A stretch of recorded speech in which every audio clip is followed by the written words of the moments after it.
The Bible contains the mind of God, the state of man, the way of salvation, the doom of sinners, and the happiness of believers. Its doctrines are holy, its precepts are binding, its stories are true, and its decisions are immutable. Read it to be wise, believe it to be safe, and practice it to be holy. It contains light to direct you, food to support you, and comfort to cheer you. It is the traveler's map, the pilgrim's staff, the pilot's compass, the soldier's sword, and the Christian's charter. Here, paradise is restored, heaven opened, and the gates of hell disclosed. Christ is its grand subject, our good, the design, and the glory of God, its end. It should fill the memory, rule the heart, and guide the feet. Read it slowly, frequently, and prayerfully. It is a mine of wealth, health to the soul, and a river of pleasure. It involves the highest responsibility, will reward the greatest labor, and will condemn all who trifle with its sacred contents. Pray it in, read it through, live it out, and pass it on.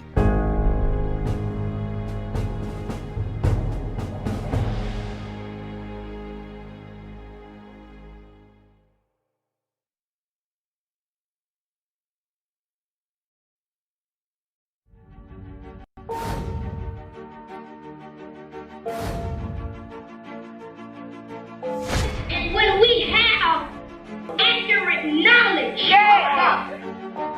we'll be able to go out and tell women, men, boys, and girls that Jesus Christ saves.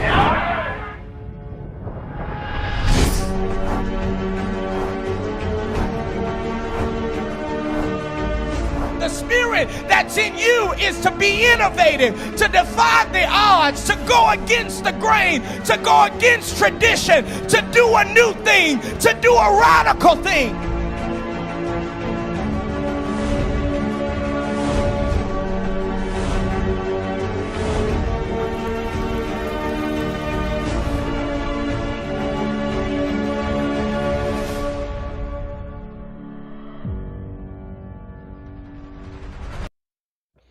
Well, it's a Thanksgiving Thursday and the day that the Lord has made, and certainly we are rejoicing and we are glad in this day. I want to take this opportunity to welcome you to the Takeoff Prayer Call only on Facebook and YouTube. And we are so very grateful for this day because this is the day that the Lord has made, and we are rejoicing and we are glad in it. And as we are here today on Facebook and YouTube, I am so very grateful for your commitment and flexibility as we start each day the right way, prayer and in seeking God.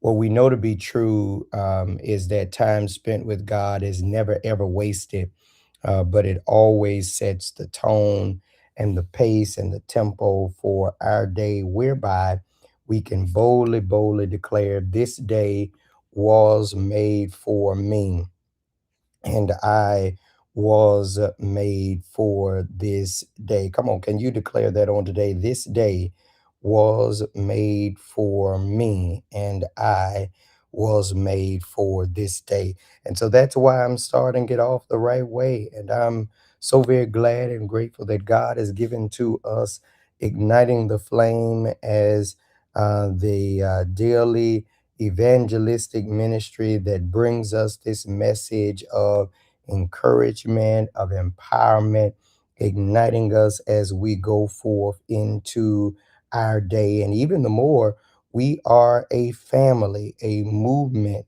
of flame igniters in various cities and states across this country who collectively have taken the mandate from the Lord to creatively reach the least, the last, and the lost through the power of our talents, testimonies, and technology.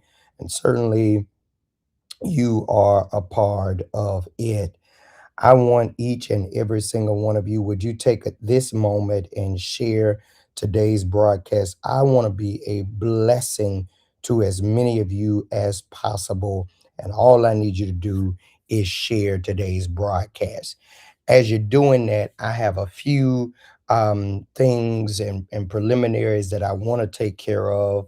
And that is that we continue to be in prayer for all of our sick, all of our shut in, all of our bereaved. We're calling your names out before the Lord, that God will continue to touch you and heal you and bring you out, bring you over, bring you through.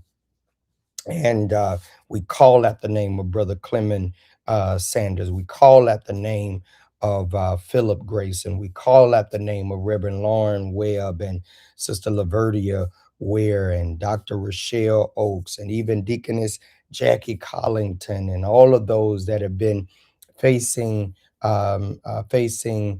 challenges in their life. Brother Levi, we're praying for you as you continue to recover after your medical incident. And then to Sister Dana Brooks as she continues to take care of things for her brother who tragically lost his life in Canada. And when they get back on this side, I've already assured her that her church family is here and ready to come alongside her family.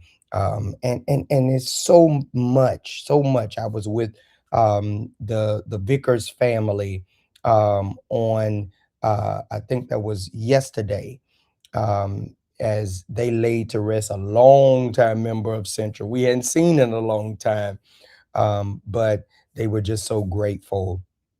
I think it's Vickers or Vincent, I believe. But you know, we're continuing to lift them in prayer, and then we want to celebrate all of our birthdays and anniversaries and those that are celebrating milestones and notable accomplishments. If it's your birthday or anniversary, let us know in the chat. Now, I may not be able to see it and shout it out because this is a pre-recorded broadcast. But I just want to say happy birthday, happy anniversary. We thank God for your life and your love, and we love you, and there's nothing that you can do about it. Shout out to all of our college students that are going off. Brother Aaron Natoko is going off.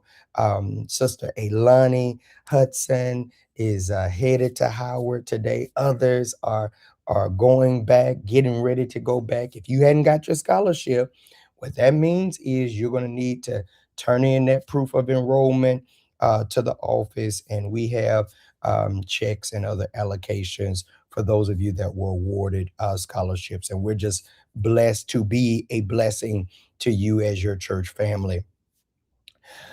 We also want to thank God for this, the 25th year of existence for JAM. Man, you know, y'all hear me talk about what JAM has meant to my life and to my journey. I would not be here if it were not for JAM.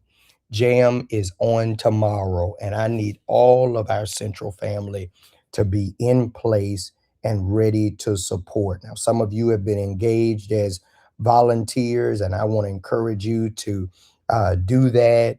And if you're not formally a volunteer, I want you to volunteer, number one, to show up and be present. I shared it last night in Bible study that due to a conflicting engagement and responding to a need back in Montgomery, I doubly obligated myself, but my absence is in no way a reflection that I do not value and appreciate and am not supporting the work of JAM. All of our staff have been dispatched, and I'm asking that you as a church and those of you that are in and near Pittsburgh, make your way to JAM on tomorrow. I need you to be in that in the place. 5 o'clock is dinner. 6:30 is going to be the worship experience. And I believe that as they celebrate 25 years, it's going to be a time where God is just going to renew their faith as they renew their commitment to continue to impact the lives of youth and young adults just like mine. If it hadn't been for JAM, I wouldn't be here at Central. So I need every member of Central, especially because Pastor can't be in two places at one time. Would you show up and represent Pastor? I want you to pray for JAM, participate in JAM, even be prepared to sow into JAM during the time of giving. All right. At least a seed of 25 because it's their 25th year. Okay. All right. Well, finally, I want to share with my Montgomery family tonight and tomorrow. I will be in Montgomery sharing the word of God. For those of you that say, "Oh, Pastor, when you gonna be back in the area? We miss you. We miss you." This is your opportunity. Join me at St. John's AME Church. That's downtown. You know, I gotta honor the life of the late Reverend Dr. James Arnell, who invited me every year to be a part of the Holy Week. And so I thank God for their pastor, Reverend Roosevelt Williams, and the Montgomery Selma AME district and the entire Episcopal district that is coming alongside this effort. Y'all, will y'all help me make this a tremendous success? If you are in Montgomery, near Montgomery, can make your way to Montgomery, I need to see all my Montgomery people starting tonight at 6:30. It's not 7 o'clock, 6:30. And I believe that God is going to move in a very, very special and powerful way, as a lot is going on in our city. And I'm just coming along, coming back home to stir your faith. And as we continue to run on and see what the end is going to be. Then, of course, I look forward to seeing you on Sunday. Last night, we started the Call to Action preaching and teaching series. And Sunday, I'm going to continue. I'm going to be back in the pulpit on Sunday. So for those of you that say you're tired of guest preachers and stuff, make sure you're at church, because we're going to be back at it on this Sunday. All right. This morning, I want to call your attention to Isaiah chapter 60 and verse number 3. Isaiah 60 and verse number 3. And the Gentiles shall come to thy light, and kings to the brightness of thy rising. And the Gentiles shall come to thy light, and kings to the brightness of thy rising. I want to talk this morning, no ordinary light. No ordinary light. You know, we encounter light every day. And I think sometimes because it's such a natural and normal encounter, we take advantage of it and don't really lean into the significance of why we have light all around us. Street lights help us to navigate. Flashlights help us to locate. Spotlights help us to celebrate. Headlights help us to anticipate. I like that. Can I say that again? Street lights help us to navigate. Flashlights help us to locate. Spotlights help us celebrate. Headlights help us anticipate. But here in Isaiah chapter number 60, Isaiah ain't talking about any of those lights. He is talking about the manifested light and glory of God resting upon his people. And this is why you don't hear Isaiah saying, create your light, because when God is in it, you ain't got to create it. He said, arise, thy light has come. You don't have to create what God has already created for you. God doesn't ask us to manufacture light. We are reflectors of God's light. Everybody say, I'm a reflector. I'm a reflector. I'm a reflector of the light he has already provided. That's why Jesus would later declare, you are the light of the world. Flame igniters, if there was ever a time where the world needed our light, I believe that time is right now. I want you to know this morning that we are not called to generate an ordinary light or to reflect an ordinary light. There's something about this light that's everything but ordinary. You see, it's Isaiah 60 that follows Israel's darkest seasons. Anybody ever been in a dark season? Jerusalem had been under judgment. They had turned away from God. God allowed the temple to be destroyed. The people had been scattered. Their situation seemed hopeless and permanent. And yet, God gave a promise. In spite of a present that seemed permanent, God gave a promise. In spite of a present that seemed permanent, God gave a promise. Hear the word of the Lord this morning. Your present ain't permanent. There's a promise over your life. Come on, somebody declare there's a promise over my life. And God promised not only to restore them, but to give them a worldwide influence. Yeah. That people that once overlooked and ignored them would travel to see them. Kings, nations, Gentiles, everybody would be drawn to the glory and light of God resting upon his people. Ultimately, this is a prophecy that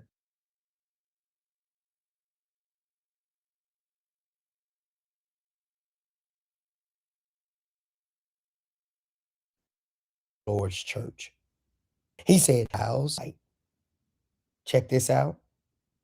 It's a divine light. Now, notice, he never says they're going to come to your personality. They're going to come because of your talent. They're going to come because of your education or your platform or because of your broadcast or because of your music. He said they'll come because of the light. But where did it originate?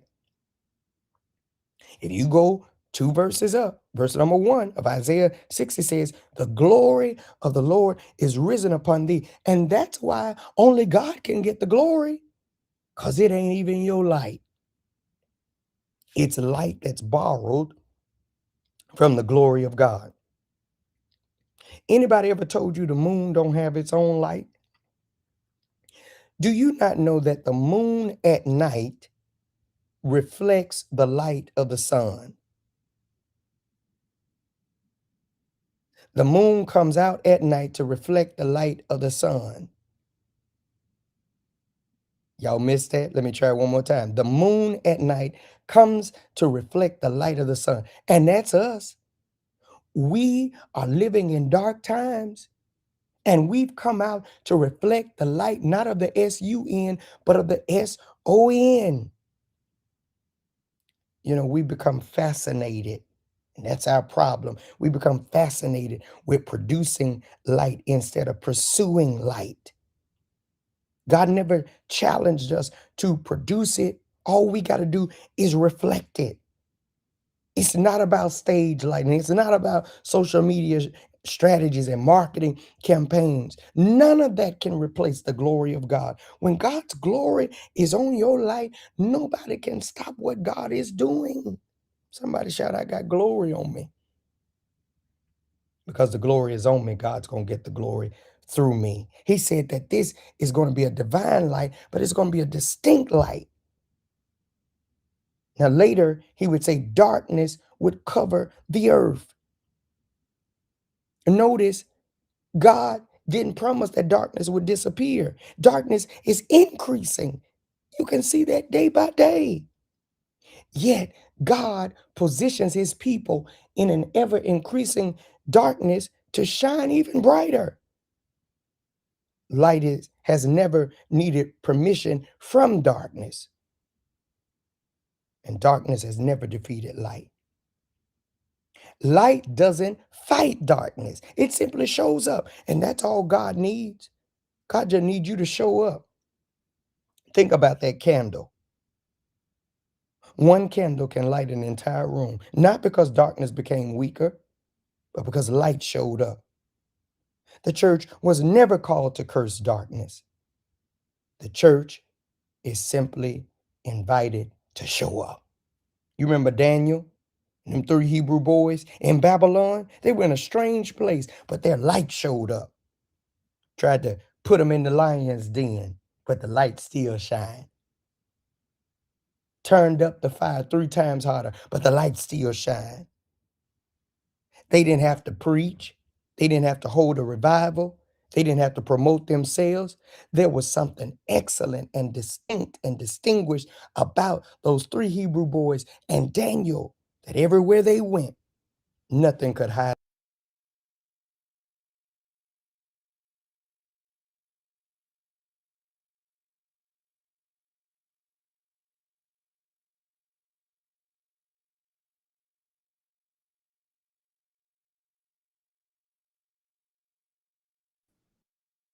For such a time as this, nothing could stop Esther's light. Jesus, the Bible describes as the light that shined in darkness, and the darkness comprehended it not. Ain't that something? So people just think, oh, it's just something nice about you. No. It's something absolutely distinguished about me. It's God in me, on me, and through me. Speaking of God, your light is directional. Now, the Gentiles are coming to your light, but through your light, they are being guided somewhere. God always uses light to guide. Remember when they were walking through the wilderness, God led them pillar of fire by night. Those wise men from the east followed the star. The star ain't nothing but a pocket of light. David said, or the psalmist declared, thy word is a lamp unto my feet and a light unto my path. Jesus said, I'm the light of the world. You see, God does not just use us to brighten rooms, but ultimately our light is to direct somebody to Christ. That's why when I let my light shine, men and women, boys and girls, they see my good works, but they glorify and come closer to my Father, which is in heaven. I'm not directing people to me, but when they come to me, I got to show them there's a God in me working through me. And the same God that's working through me can work through you and in you. And so why does God give us a light? It ain't just to enjoy the light, but to share it. We are here for those who aren't here yet. We are flame igniters to ignite the flames of others around us. God didn't give us this light for ourselves. But if we can help somebody as we pass along, cheer someone with a word or a song, show someone that they're traveling wrong, our living family is not in vain. I thank God for my life. And I made a commitment that this little light of mine, I'm going to let it shine. Everywhere I go, I'm going to let it shine. Because it ain't no ordinary light. There's a light in me that when people see me, they can't help but to give God the glory, because man couldn't generate the light that's on my life. God shined in darkness, and through my darkness, his light, the light of his glory. And when they see me, they'll come closer to him. Lord, give us that kind of light today. Thank you for the light of this broadcast that brightens the morning and the day of so many as we share this word and as we go into our respective areas to be your light in the earth.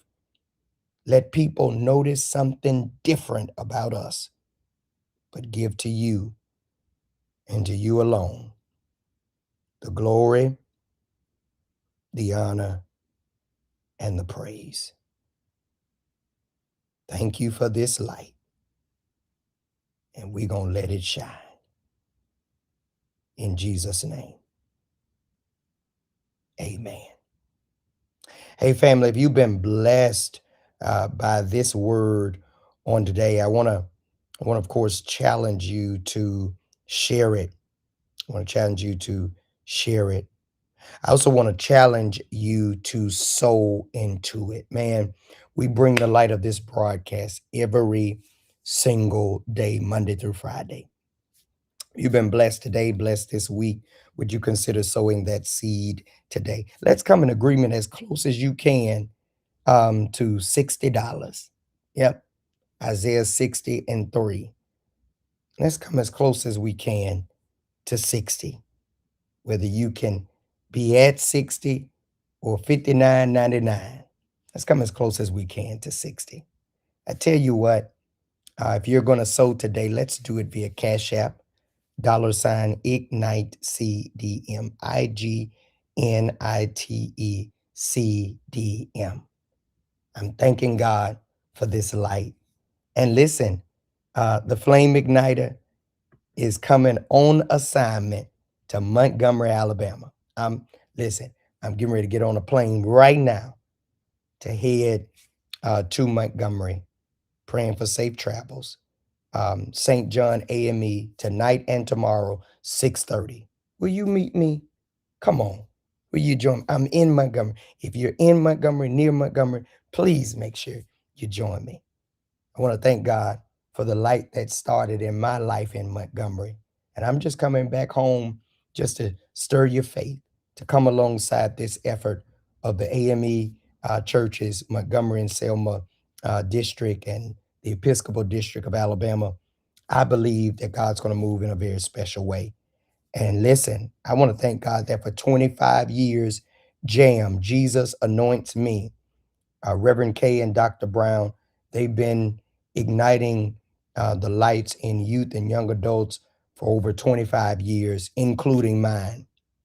And although I'm not going to be there in person, I need you to go and represent your pastor. Central, I need you to show up, show out. Let's be helping hands, and let's encourage the hearts of youth and young adults that will gather. Invite everybody you can, share it on your page, and let's make this 25th year remarkable for them.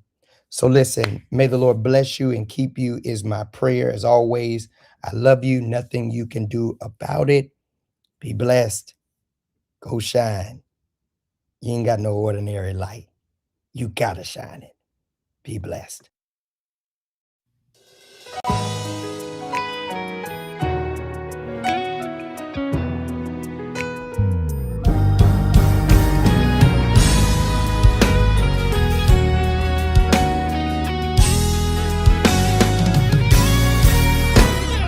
I have discovered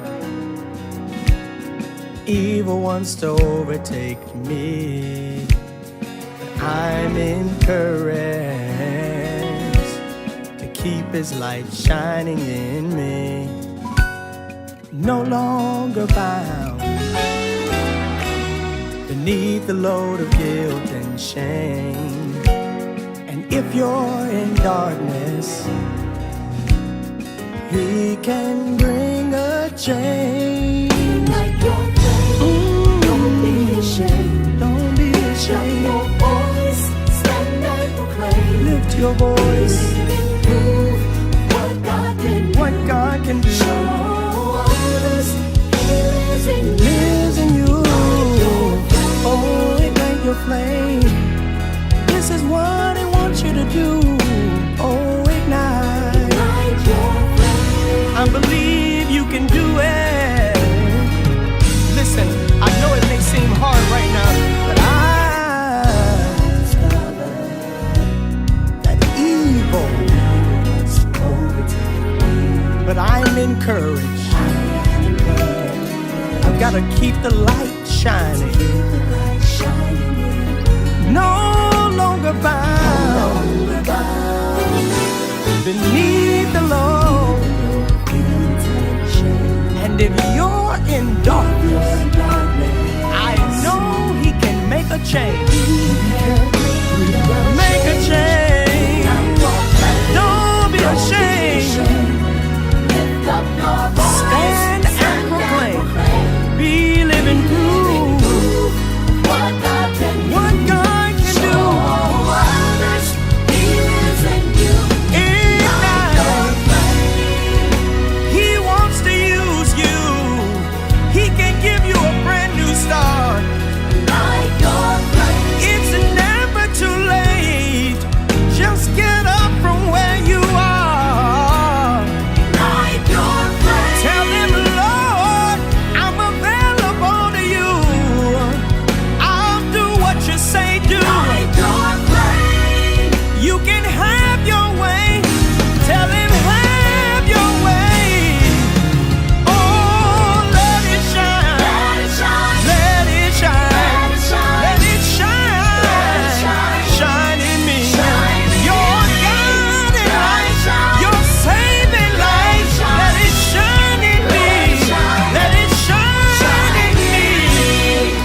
Let your light so shine before men that they may see your good works and glorify your Father which is in heaven. Reach beyond your situation and